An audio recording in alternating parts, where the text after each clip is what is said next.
Right guys, so it's the old Ed shed, and we decided we were going to sort of get this thing and try to get the OverDrive working. That wasn't to be, because under there, as you can see, is a broken wire. Now I'm not sure where it goes, and the cutout is an absolute joke. It's like a flick switch with a hole to go through. And anyway, I'm not even going to go down it, but while I was under there, I discovered something else. That. Another bloody core plug. There it is, rotted away. Another hole in another perfectly good core plug. Now, obviously that was years ago, so I don't really, right. I did the core plug on the other side. We know we did. And we seem to think it was not that long ago, but it was actually 2 years ago, so that has had ample time to rot out.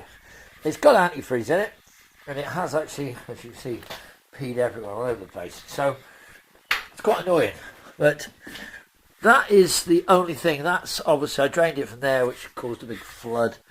Tracking obviously is miles out, as you know. OverDrive, I've never seen anything like that in my life. Now, it's a bit of a strange one. Main reason because the wire goes straight into the actual gearbox itself. So the OverDrive must have an internal solenoid, and I don't know where this obviously is live, and it's going up there to the switch, or coming down from the switch. I think maybe there's a wire that's come off the switch, which is maybe one of those. I think it might be that one. So I don't know.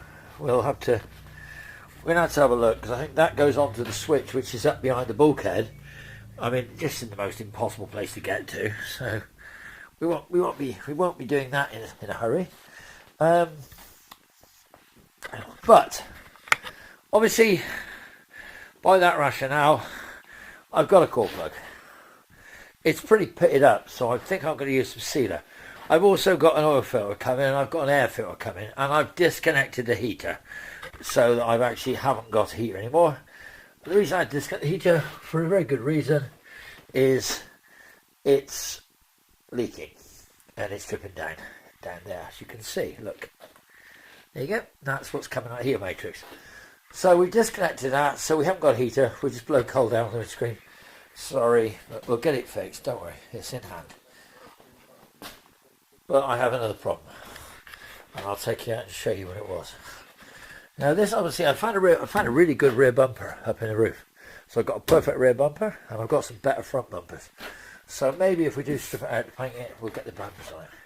I gotta get this core plug in, then I can fill it back up with antifreeze. Now we're supposed to be having a freezing cold winter here, and we're supposed to be having like another quick freeze, cold, miserable time. So I need to get the antifreeze done, and this one obviously needs antifreeze, and she needs the OverDrive. So I just don't know. We'll see. If I get that done and get that, and I can climb on top of it and sort that stupid switch. You've never seen nothing like it. It's a toggle switch sitting through a hole in the gear selector that moves from side to side, and that is now fell apart. And there's a rebuild kit available from Scimitar, whoever it is.